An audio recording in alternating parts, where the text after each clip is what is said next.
I'm Mackenzie Walker, 28 years old, and I've always prided myself on being the reliable daughter in our family. When my mom called saying my sister Amber's graduation party was canceled because she was sick, I immediately worried. Something in my mother's voice sounded off, a slight tremor that my marketing-trained ear couldn't ignore. So I decided to surprise Amber with homemade chicken soup. Driving 2 hours from Boston with soup sloshing in my passenger seat, I never imagined I'd be the one getting the surprise. What I discovered that day changed our family forever. Before I continue this story, where are you watching from today? Drop your location in the comments, hit that like button, and subscribe to hear more family drama stories that might make yours seem normal. Family has always been my cornerstone. Growing up in a bustling household with my parents, Nancy and Thomas Walker, and my 3 siblings, Amber, Haley, and Ryan, meant there was never a dull moment. Our home in suburban Massachusetts was the kind where achievements, no matter how small, were celebrated with enthusiasm. My dad would fire up the grill, Mom would bake her famous red velvet cake, and the entire extended family would gather in our backyard. These celebrations were sacred in the Walker household. As the oldest child, I naturally fell into the role of the achiever. I was the first to get straight A's, first to make varsity, first to graduate college with honors, and first to land a prestigious job. My parents beamed with pride at each milestone, creating a blueprint of expectations that my siblings sometimes struggled to follow. I never saw it as competition, only as me blazing a trail they could follow if they wanted.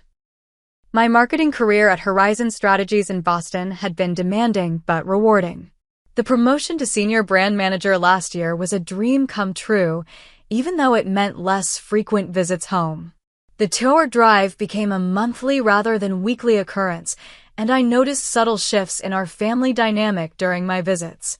Inside jokes I wasn't part of, references to gatherings I hadn't attended, my bedroom gradually transforming into a multipurpose space. The distance was physical but becoming emotional too. Amber, now 22, had always been the free spirit of the family. While I was organizing study schedules, she was painting murals on her bedroom wall. Where I chose the practical marketing degree, she pursued art history with a minor in photography. I admired her courage to follow her passion despite our father's concerns about employability. Her graduation from UMass Amherst was a triumph, proof that following her heart could lead to success too. The call from Mom had come 3 days before the planned celebration. I'd already purchased a professional camera as Amber's graduation gift, an expensive but perfect choice to support her photography ambitions. I'd even taken Friday off work to help with party preparations. Amber's come down with something awful, Mom had explained.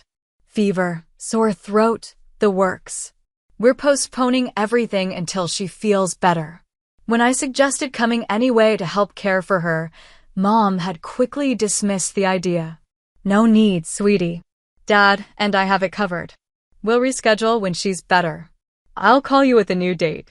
As I prepared the chicken soup in my apartment that Saturday morning, I reminisced about childhood sick days. Mom would make the same recipe, rich with vegetables and tender chicken, while I'd build blanket forts in the living room for my siblings. Being the oldest meant being the caretaker when Mom and Dad were working. I'd read stories to Amber, play board games with Haley, and check Ryan's temperature every hour as instructed. The soup ingredients had been expensive at the specialty grocery store near my apartment: organic chicken, fresh herbs, imported egg noodles, but Amber deserved the best. I carefully packed the container, cushioning it with kitchen towels inside a cooler bag to prevent spills during the drive. The journey from Boston to our family home in Framingham usually gave me time to decompress from work stress, transitioning from marketing manager Mackenzie to just Mac, the nickname only my family used. But today, an unsettling feeling accompanied me. I tried calling Mom again, straight to voicemail. Dad too. Even Haley's phone went unanswered. Only Ryan, who was studying abroad in Germany, responded to my text with a casual "hope Amber feels better." Spring sunshine bathed the familiar streets of my childhood neighborhood as I turned onto Cedar Lane. The knot in my stomach tightened when I spotted cars lining both sides of the street: my Aunt Catherine's SUV, my Uncle Paul's truck, my cousin Rebecca's distinctive yellow Volkswagen, and at least a dozen more vehicles belonging to family and friends. Perhaps they'd all come to support Amber through her illness? But that didn't explain the balloons tied to the mailbox, blue and gold, UMass colors that danced in the afternoon breeze. I parked a block away, the only space available, and sat for a moment gripping the steering wheel. The soup cooler sat on my passenger seat, suddenly seeming inadequate and naive. Something was very wrong. Or rather, something was very right, just without me. The weight of the soup cooler pulled at my shoulder as I approached our two-story colonial home. The sound of laughter and music grew louder with each step. Not the subdued atmosphere of a house with a sick resident, but the unmistakable buzz of celebration. Through the large bay window, I glimpsed movement, people mingling, glasses raised in what appeared to be a toast. My key turned in the lock with the familiar click that had always meant, "Welcome home." Now it felt like I was intruding. The entryway was decorated with photo collages of Amber through the years, from gap-toothed elementary school pictures to her senior portraits. A banner hung across the archway leading to the living room. "Congratulations, Amber. Class of 2025. The party was in full swing.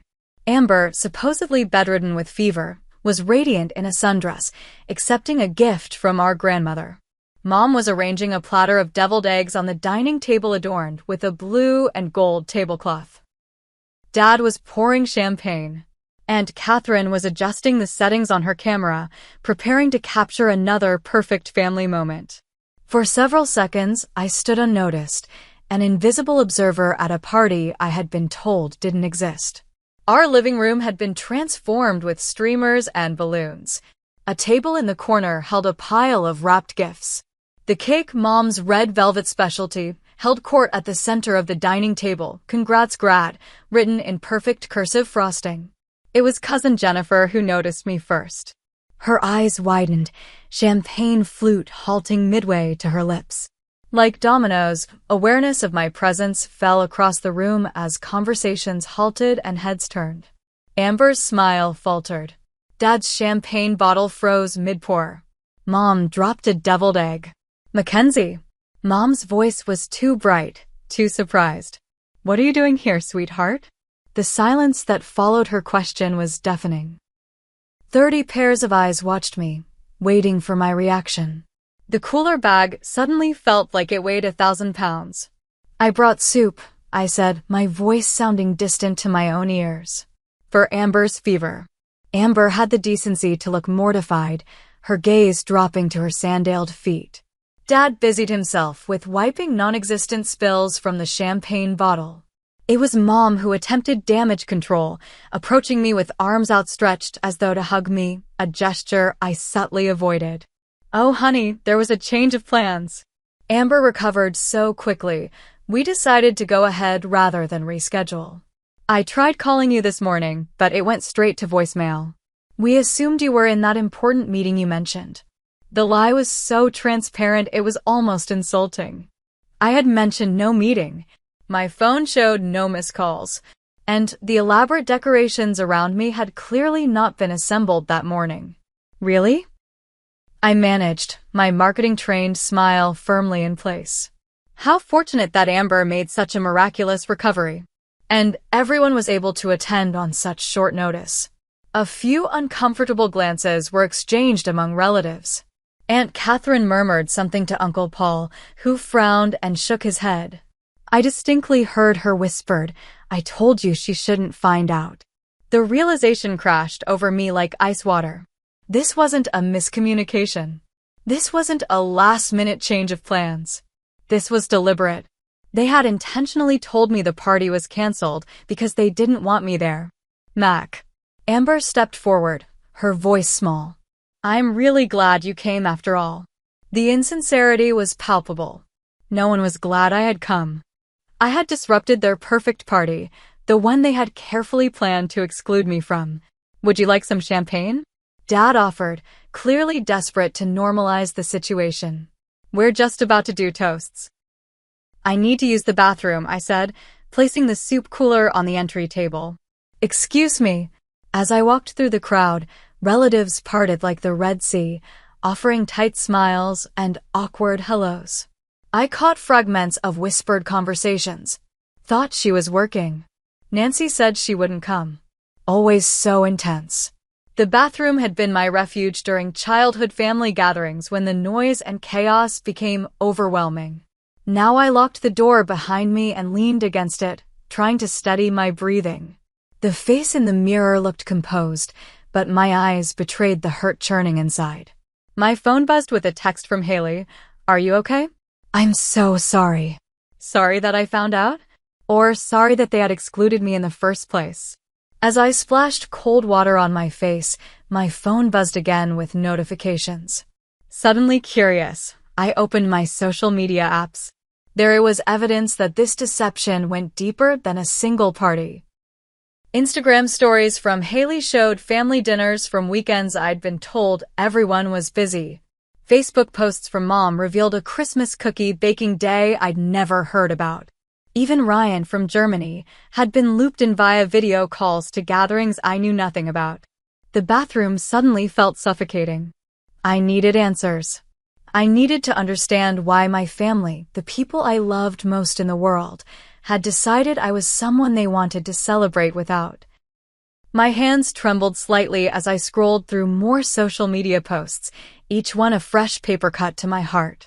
But it was the notification of a text from Amber that truly unraveled me. When I opened it, I realized she had accidentally sent me a message meant for the family group chat, a group I was evidently not part of. Is Max still in the bathroom? What do we do now? Curious and increasingly hurt, I searched my phone for any group conversations and found nothing with my entire family included.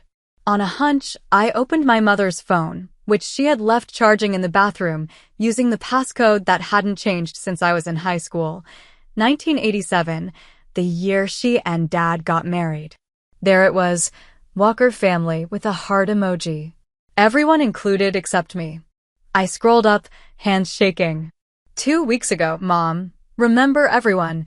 As far as Mackenzie knows, we're postponing Amber's graduation party because of illness. Dad, I don't feel right about this. Amber.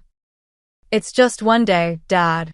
One celebration without walking on eggshells. Haley. Mac's going to find out eventually. Aunt Catherine. Nancy, Thomas. I think you should just be honest with her. Mom. It's easier this way. Mackenzie has been so busy with work anyway. She probably won't mind missing one family gathering. The messages continued, discussing party plans, who would bring what dishes, the gift they'd all contributed to a weekend photography workshop in New York that I had apparently been excluded from funding as well. The bathroom door rattled with a soft knock. Mac? Are you okay in there? My mother's concerned voice carried through the wood, the same voice that had lied to me without hesitation days earlier. I opened the door, her phone extended in my palm, the group chat visible on the screen. Her face collapsed like a souffle removed from the oven too soon. You weren't supposed to see that, she whispered. Clearly, I replied, surprised by how steady my voice sounded despite the earthquake happening inside me. Why, Mom? Why would you all do this? She guided me to her bedroom across the hall, away from the party that had resumed its cheerful hum after the initial shock of my arrival. The familiar floral bedspread and family photos on the walls felt like artifacts from a life I no longer recognized. Mackenzie, it's complicated, she began, perching on the edge of the bed. Amber specifically asked if just once, we could celebrate her accomplishment without it becoming about you. The words hit like physical blows. About me? How would Amber's graduation become about me? Mom's hands twisted in her lap. You have to understand, sweetheart. When you're in a room, you take up all the oxygen. Not intentionally, I know that. But you have such a strong personality. You ask Amber about her job prospects, you question her choices, You give unsolicited advice. We love how passionate and driven you are, but sometimes, especially at celebrations. I ruin things, I finished flatly. No, that's not what I'm saying. But her eyes told a different story. It's just that your siblings have always felt they live in your shadow. You are always so accomplished, so perfect. When you attend family functions, you dominate conversations, you correct people, you turn simple discussions into debates. We're all a little intimidated by you. The door opened and my father entered, his tall frame stooped with the burden of the situation. I heard you found out, he said unnecessarily. I wanted to tell you the truth from the beginning. But you didn't, I pointed out. He sighed heavily. No, I didn't. I'm sorry, Mac. Dad says I intimidate everyone with my perfectionism, I said to Mom. Is that true? She nodded slowly. You're very critical, honey. Of yourself and others. We never know if what we're doing meets your standards. So instead of talking to me about this, you all decided to just exclude me? Create a separate family group without me? Lie to me. The silence was answer enough. Can I talk to Amber? Mom and Dad exchanged glances. She's pretty upset right now, Dad said. Finding out you discovered our plan has kind of ruined her party. The irony was almost too much to bear. Even now, my feelings were secondary to maintaining the celebration I'd been deliberately excluded from. I see, I said, standing up. Well, I wouldn't want to ruin things any further. Mackenzie, please don't leave like this, Mom pleaded. Stay, have some cake, open a dialogue with your sister. But Amber appeared in the doorway, her graduation cap now perched on her dark curls, eyes red-rimmed. It's fine if she leaves, Mom. That's why we didn't invite her in the first place. Amber, Dad admonished. No, let her speak, I said, surprisingly calm despite the vice grip of pain around my heart. I want to hear the truth. Amber crossed her arms, her posture defensive. The truth is that I wanted one day, just one day, where I didn't feel like I was being evaluated and found wanting. Where people celebrated my accomplishment without hearing about how you graduated with honors, or how you had 3 job offers right out of college. Where I could show my photography without you suggesting improvements. Where I could just be Amber, not Mackenzie's little sister who chose the impractical degree. Each word was a revelation. Had I really been so blind to how my sister saw me? Had my attempts to help and support been received as criticism and competition? I never meant to make you feel that way, I said softly. I know, Amber replied, her voice gentler now. That almost makes it worse. You don't even realize you're doing it. With perfect timing, Haley appeared behind Amber. The natives are getting restless out there, she said, then noticed the tension. Oh! Family meeting without me. Apparently, I'm the only one who gets excluded from family meetings, I said, unable to keep the bitterness from my voice. Haley at least had the grace to look ashamed. I voted to tell you the truth, she offered weakly.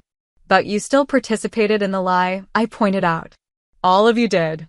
The weight of betrayal pressed down on me from all sides. The people I trusted most in the world had conspired to exclude me, had created a shadow family that functioned without me, had told me I was too much, too intense, too perfect, too critical. I think I need some air, I managed, moving toward the door. Mackenzie, please, Mom reached for my arm. Let's talk this through. I gently removed her hand. I've heard enough for now. As I walked through the party toward the front door, relatives pretended not to watch. Some looked guilty, others curious, a few even seemed satisfied that the family drama they'd anticipated was unfolding on schedule. I retrieved my soup cooler from the entry table, the organic chicken and imported noodles, now a ridiculous gesture of care for someone who hadn't even been sick.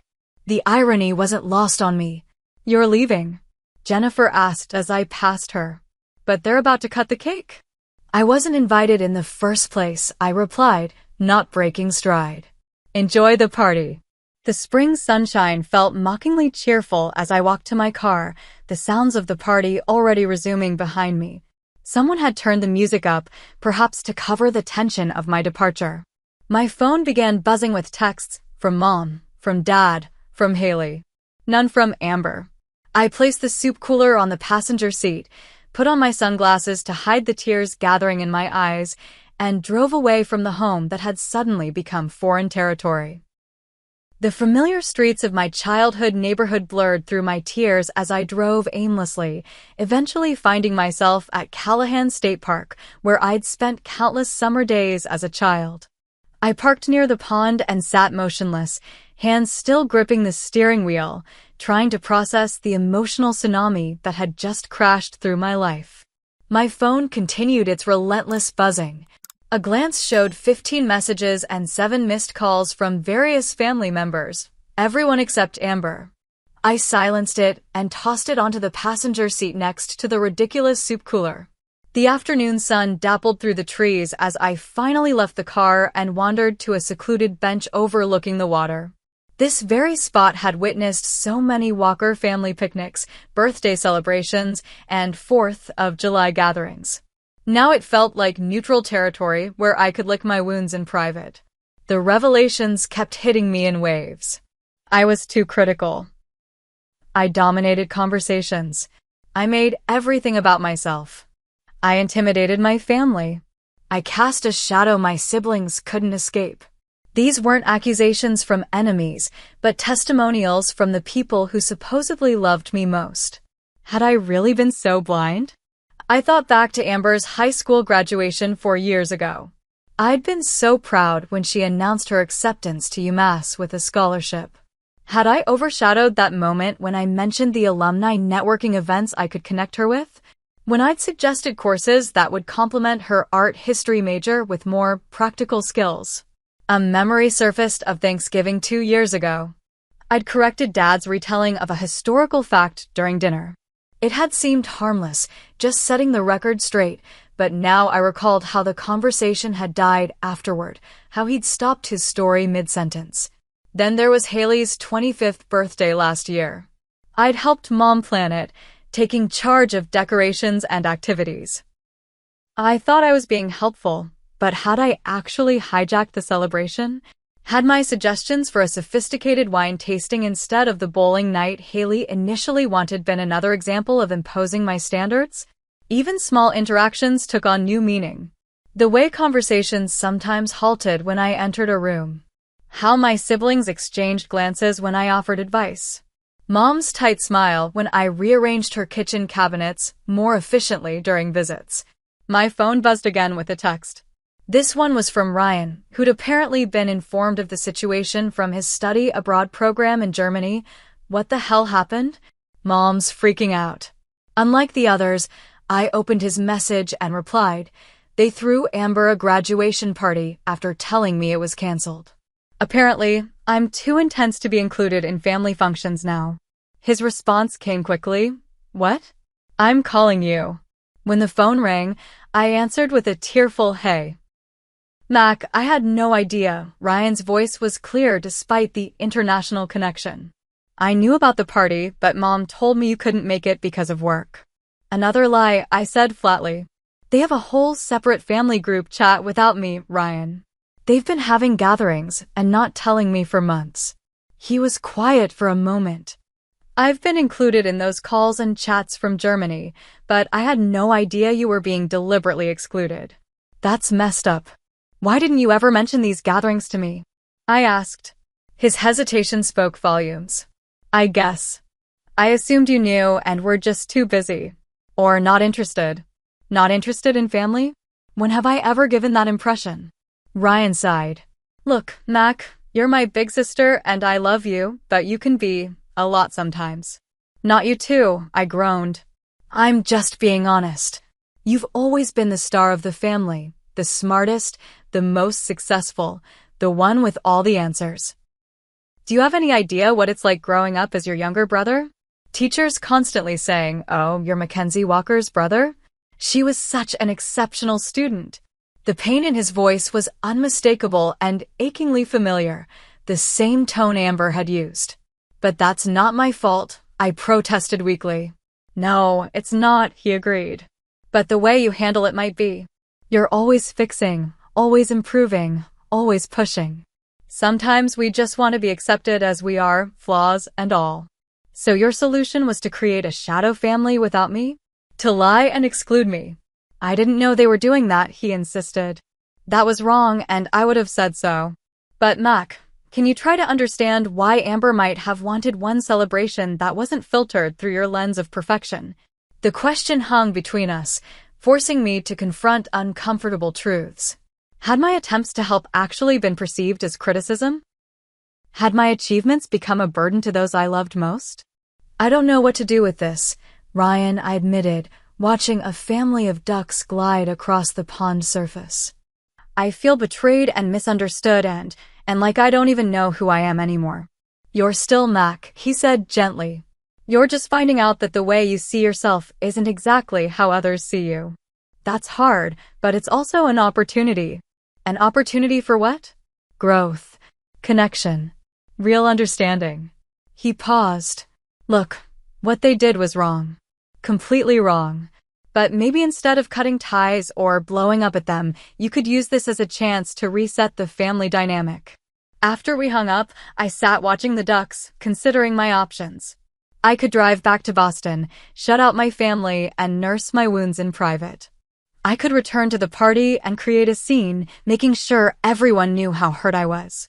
Or I could find another way, a response they wouldn't expect. The sun was setting by the time I made my decision. I checked into a hotel near my parents' house, not ready to make the 2-hour drive back to Boston in my emotional state. I called my best friend Diana, who listened with appropriate outrage to my story, but then asked the question I'd been avoiding. Have you ever considered that there might be some truth to what they're saying? ET2, Diana? I sighed, flopping back on the hotel bed. I'm your best friend, Mac, which means I tell you the truth even when it hurts. You're brilliant and driven and passionate about everything you do. But sometimes, and I say this with love, you can be a bit of a steamroller. A steamroller? Seriously? Remember my housewarming party? You reorganized my entire bookshelf while helping me set up. And then explained to my other guests why your system was more logical. The memory made me cringe. I was just trying to help. I know you were. You're always trying to help. But sometimes help isn't what people want. Sometimes they just want presence without improvement suggestions. After hanging up, I spent hours researching family psychology and communication patterns on my laptop. Articles about family roles, about eldest child syndrome, about perfectionism and its impact on relationships. I took notes, examined patterns, and gradually formed a plan. By morning, I had a strategy, one that would force honest communication without creating more damage. I visited 3 stores before finding everything I needed. As I loaded supplies into my car, I felt a strange mixture of determination, anxiety, and hope. Whatever happened next would change our family dynamic forever. But maybe, just maybe, it could change it for the better. The hotel room became my war room as I spread out my purchases and organized my thoughts. Multicolored sticky notes covered the desk and part of the wall as I mapped out family patterns, key conversations, and potential outcomes. Diana had stayed on the phone with me until 2 a.m., helping me refine my approach and reminding me to breathe when anger or hurt threatened to derail my planning. This isn't about revenge, I reminded myself as I arranged art supplies and communication exercises I'd printed from psychology websites. This is about healing. But I'd be lying if I said there wasn't a small part of me that relished the thought of their surprise when I returned calm and prepared rather than broken or furious. They thought they knew me so well, had me so neatly categorized as the perfectionist, the steamroller, the intensity they needed a break from. They had no idea what was coming. My phone had finally stopped its constant buzzing around midnight. The last message had been from Mom. Please let us know you're safe. We're worried about you. I'd responded with a simple, I'm safe. I'll see you tomorrow morning at 9 a.m. Please make sure everyone is there. Her immediate reply, of course, anything you need, carried the desperate relief of someone who'd expected much worse. As morning approached, I showered and dressed carefully in casual clothes, jeans, and a soft blue sweater, nothing like the polished business attire my family associated with me. I wanted to be comfortable for what would likely be an emotionally exhausting day, but I also wanted to visually signal that this was a different Mackenzie than they were used to. At the supermarket, I filled my cart with breakfast ingredients: eggs, bacon, fresh fruit, bread for toasting, orange juice, and good coffee. If we were going to have an intense family therapy session, we might as well be well fed. The cashier chatted cheerfully as she rang up my items. Big family breakfast? Something like that, I replied. More of a family intervention, actually. She looked startled, then laughed, assuming I was joking. Well, bacon makes everything better.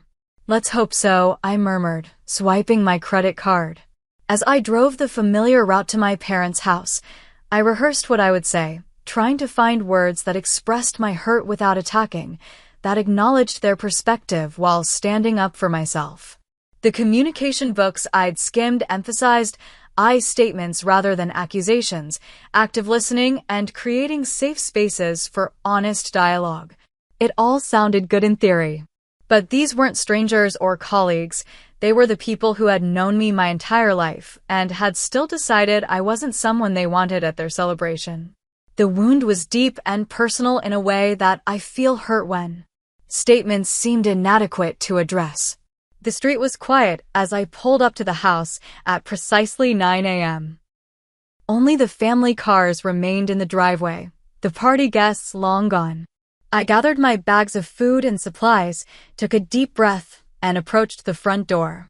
This time, I rang the doorbell instead of using my key. A small but deliberate choice to acknowledge that I wasn't sure of my place in this home anymore.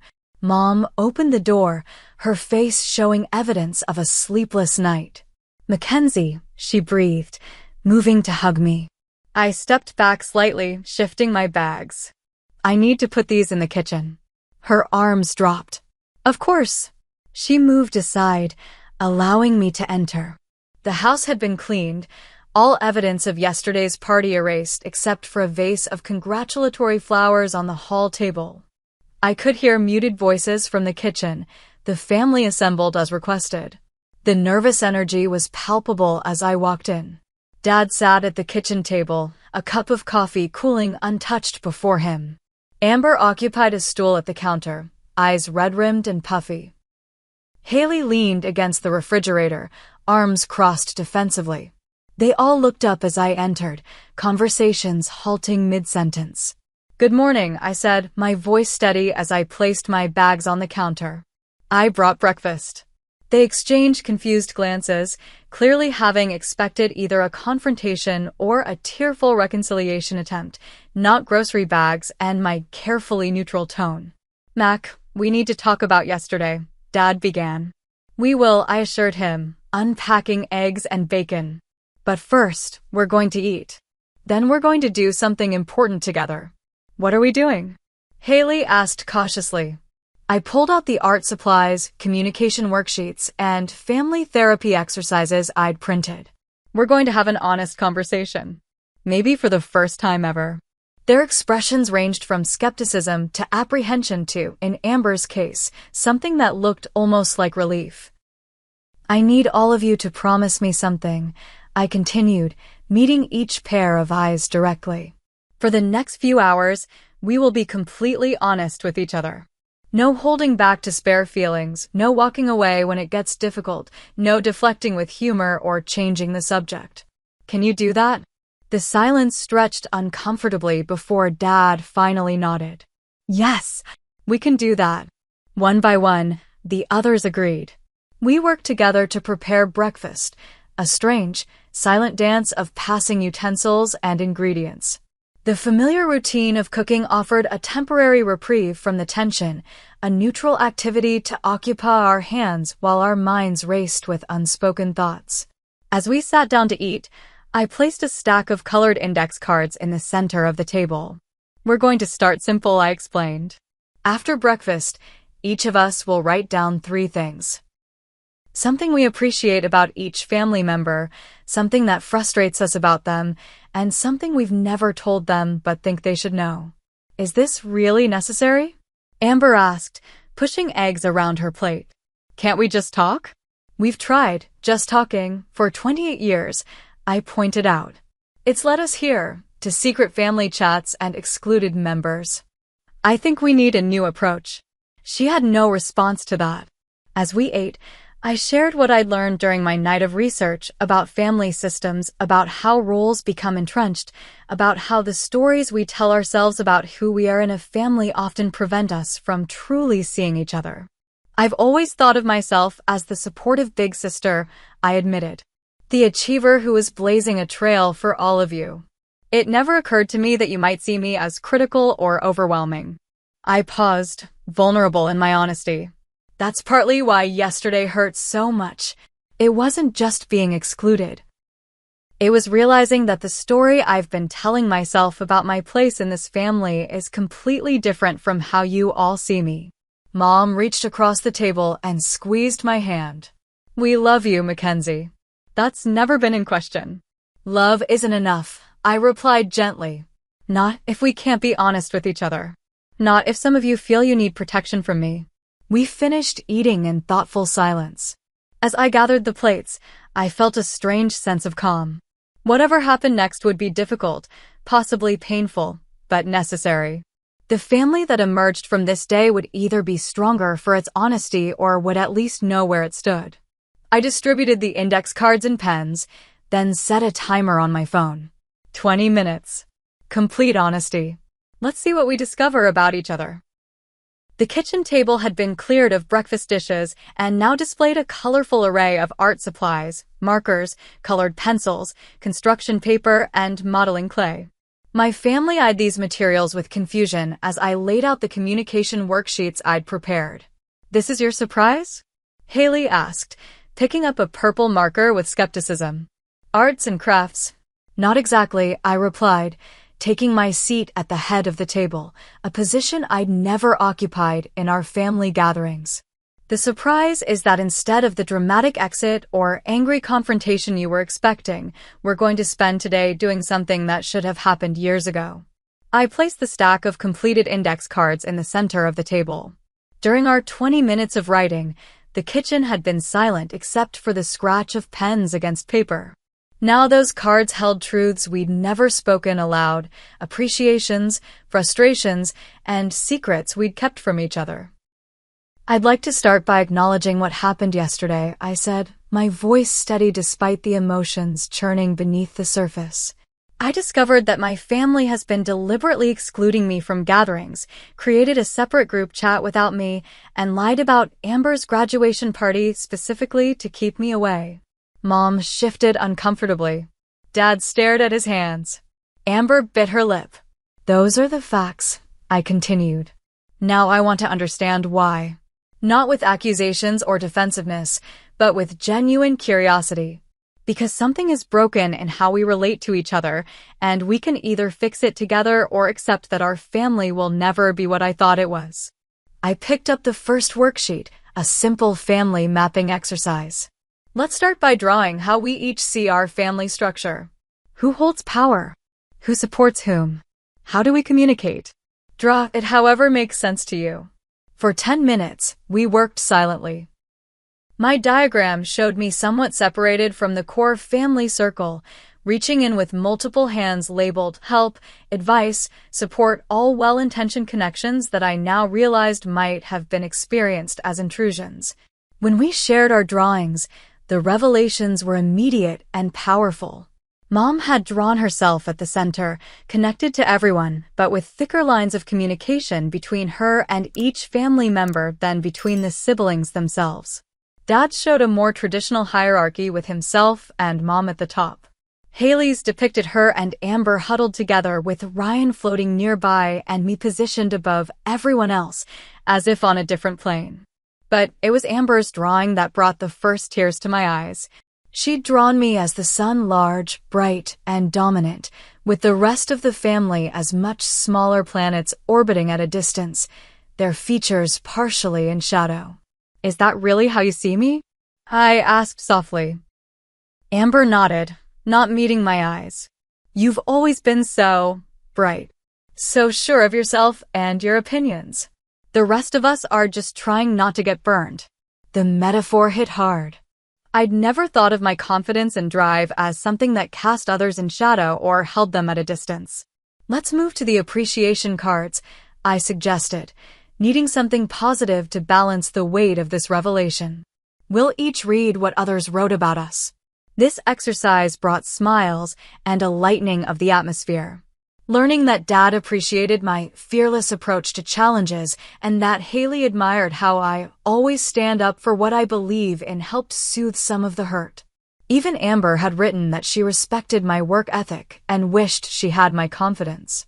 But the real breakthrough came with the frustration cards. As we took turns reading what frustrated others about us, patterns emerged that none of us had fully recognized. It frustrates me that Mackenzie treats every conversation like a debate to be won, I read from Dad's card about me. It frustrates me that Mackenzie always has to improve everything instead of just enjoying the moment, came from Haley. And from Amber, it frustrates me that Mackenzie never just listens without offering solutions. The consistency was undeniable. In their eyes, I wasn't just passionate and driven, I was overwhelming and relentless in my pursuit of improvement, of optimization, of perfection. But they weren't exempt from patterns either. Each of them received feedback about conflict avoidance, about talking about people instead of to them, about passive-aggressive behaviors that prevented direct communication. Mom, I read from my card about her, it frustrates me that you manage family relationships by controlling information, telling different things to different people to avoid conflict instead of bringing issues into the open. She flinched but nodded in acknowledgement. That's fair. As the morning progressed, we moved through the exercises I'd prepared. We practiced active listening, repeating back what we heard without immediately responding or defending.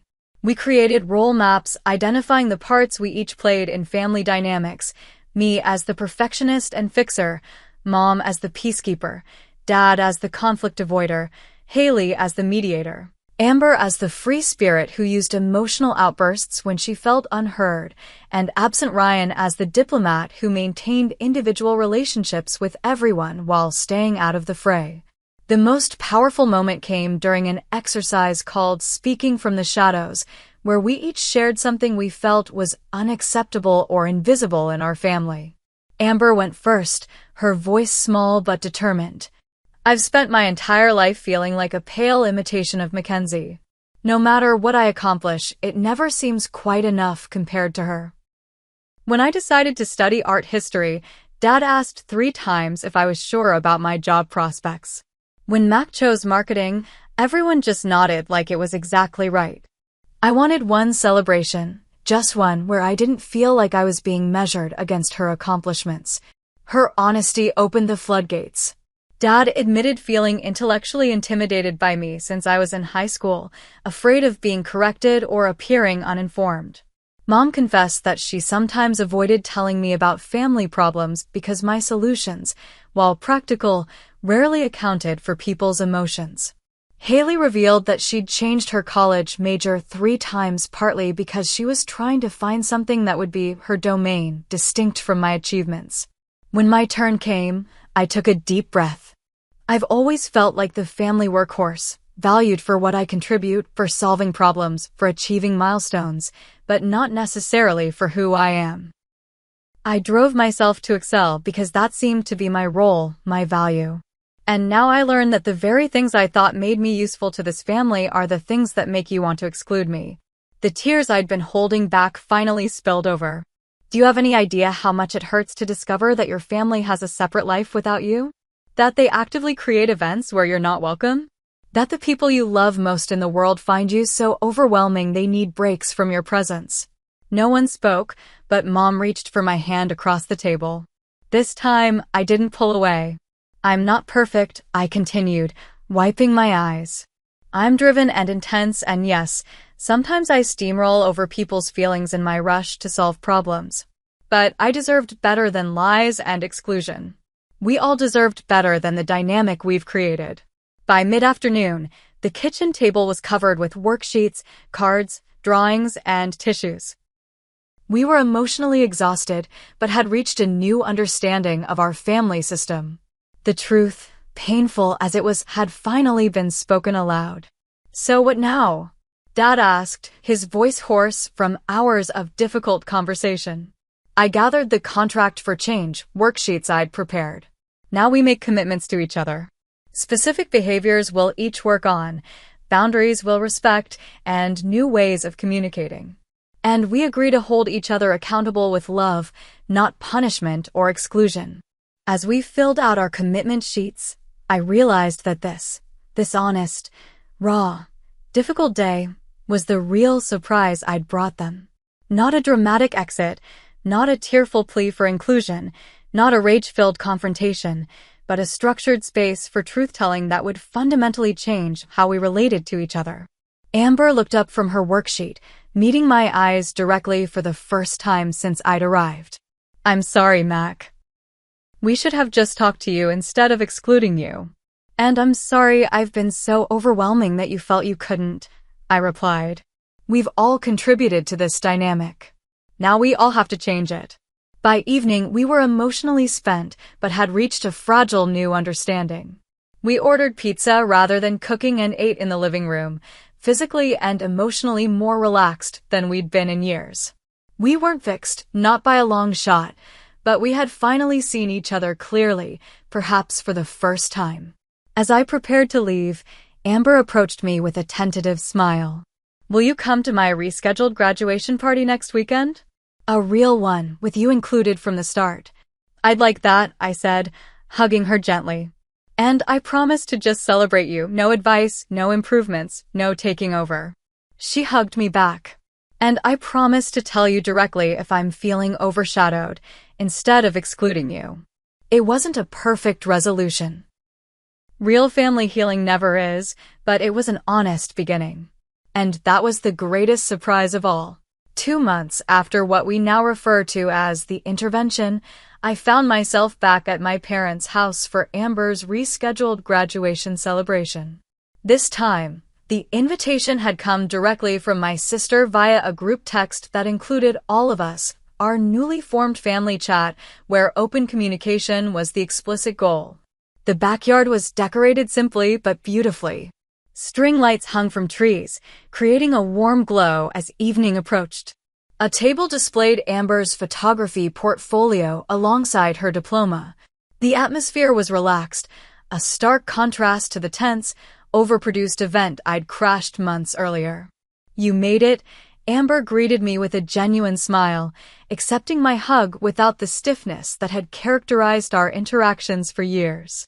"Wouldn't miss it," I replied, handing her a carefully wrapped package. "Congratulations, truly." She opened it to find a leather-bound journal. Inside, I'd written a simple message. "For capturing your thoughts along with your images. Your perspective matters always. Love, Mac." No fancy camera accessories or career advice, she teased, but her eyes were warm. "Nope. Just something to support your journey, wherever it takes you." We'd both been working on our commitments from the intervention. For me, that meant consciously stepping back, asking questions instead of offering solutions, and recognizing when my help wasn't helpful. For Amber, it meant direct communication instead of resentful withdrawal, and acknowledging her own role in our dynamic. Mom approached with a plate of appetizers. "Try these, Mac." I followed that recipe you sent, but I added my own twist with the seasoning. This small comment represented significant growth, Mom acknowledging my input while asserting her own creativity, me accepting her adaptation without suggesting improvements. Small steps, but meaningful ones. The past 2 months had been filled with such moments as we collectively rewrote our family script. Individual conversations had been particularly important in healing specific relationships. With Dad, I'd had a breakthrough during a Saturday morning spent fixing his car together. As we worked side by side, he admitted how intimidated he'd felt by my intellect since I was a teenager. You started correcting my facts when you were about 15, he'd confessed, handing me a wrench. Do you know how strange it is to have your child become more knowledgeable than you? I was proud, but also, I don't know, diminished somehow. I never meant to diminish you, I'd replied, understanding for the first time how my constant corrections had affected him. I think I was just trying to impress you. The irony hadn't been lost on either of us, me trying to earn approval through intellectual dominance, while he interpreted it as criticism. We'd both laughed, and something long knotted between us had begun to loosen. With Haley, healing had come through vulnerability. During a sister's lunch, I'd finally asked about the college major changes she'd mentioned during the intervention. I really switched because of you? I'd asked, pained by the thought. She'd considered carefully before answering. Not because of you, exactly. Because of who I felt I needed to be around you. You have such strong opinions, Mac. When I chose business administration, you immediately sent me articles about which concentrations had the best job prospects. When I switched to communications, you connected me with your colleague for guidance. You were trying to help, but it felt like you didn't trust me to figure things out myself. That conversation had led to a new agreement between us. She would ask directly for my input when she wanted it, and I would offer support without direction unless specifically requested. Even Ryan, returning from Germany, had been incorporated into our healing process through video calls and his own visit last month. As the family diplomat, he'd had valuable insights into how we all contributed to our dysfunctional patterns. Now, watching my family move around the backyard, Mom chatting with neighbors, Dad grilling with uncharacteristic relaxation, Haley and Ryan setting up a projector for a slideshow of Amber's college photos, I felt a profound sense of change. We weren't perfect, and we still occasionally slipped into old patterns, but we were consciously creating something healthier. Amber approached with 2 glasses of wine, offering one to me. I've been thinking about what you said during the intervention, about feeling valued for what you do rather than who you are. I accepted the glass with a nod. It's been my pattern for so long, I'm still learning to just exist without constantly producing or improving things. I get that now, she said, gazing at her photography display. After graduation, everyone kept asking about job applications and career plans. It was suffocating. For the first time, I understood a little bit of what it must be like to be you, having everyone's expectations on your shoulders. The comparison surprised me. I never thought you'd see any parallels between us. She laughed. Me neither. But here we are. She clinked her glass against mine. To being works in progress. Later, as we gathered around the table for dinner, I observed the subtle changes in our family dynamic. Conversations flowed more naturally, with space for everyone's voice. When Dad started to dominate a discussion about politics, Mom gently redirected rather than silently building resentment. When I began offering unsolicited advice about Amber's job search, she kindly but firmly said, I'm not looking for solutions right now, just support, and I was able to step back without feeling rejected. These were small victories, but significant ones. The shadow family that had existed without me was gone, replaced by a more honest, more complete unit. The painful betrayal had ultimately led to something better than what we'd had before. After dessert, Mom raised her glass. I'd like to propose a toast. To Amber's graduation, of course, but also to new beginnings. The last few months haven't been easy, but I believe we're building a stronger family because of the hard conversations we've had. And to Mackenzie, Amber added unexpectedly, for having the courage to call us out on our behavior and then create a path forward instead of just walking away. That workshop or intervention or whatever you want to call it was exactly what we needed. I felt tears prick my eyes as glasses raised in my direction. The journey from excluded family member to catalyst for change had been painful but profoundly transformative. As the evening wound down and guests departed, I found myself alone on the back porch swing with a sleepy contentment I hadn't felt in years. Amber joined me, wrapping a light blanket around our shoulders against the evening chill. Remember when we used to sit out here during thunderstorms? She asked. You always explained the science behind lightning and thunder. I winced slightly. Was I insufferable even then? She nudged my shoulder. No, actually. I loved those explanations. They made something scary feel understandable. She paused. I think that's the difference I'm learning to see in you. There are times when your knowledge is a gift freely given, and times when it's a correction that isn't needed. I wasn't good at distinguishing between them before. And I wasn't good at recognizing which one I was offering, I admitted, or considering whether either was wanted in that moment. We swung in comfortable silence for a while, listening to the night sounds and the muted conversations still happening inside. Do you think we'll slip back into old patterns? She finally asked. Probably sometimes, I answered honestly. But now we have tools to recognize it and vocabulary to talk about it. And hopefully enough love to be patient with each other through the process. The deep lesson of the past months had crystallized for me. True family connection requires not just love, but courage. The courage to be imperfectly seen, to acknowledge hard truths, to remain open even after betrayal. Healing isn't a single moment of reconciliation, but an ongoing practice of choosing authenticity over comfort. My family had excluded me because they couldn't handle my intensity. I had steamrolled them because I didn't recognize their experience of me. Both sides had failed each other, but both sides had also found the courage to build something better from the wreckage.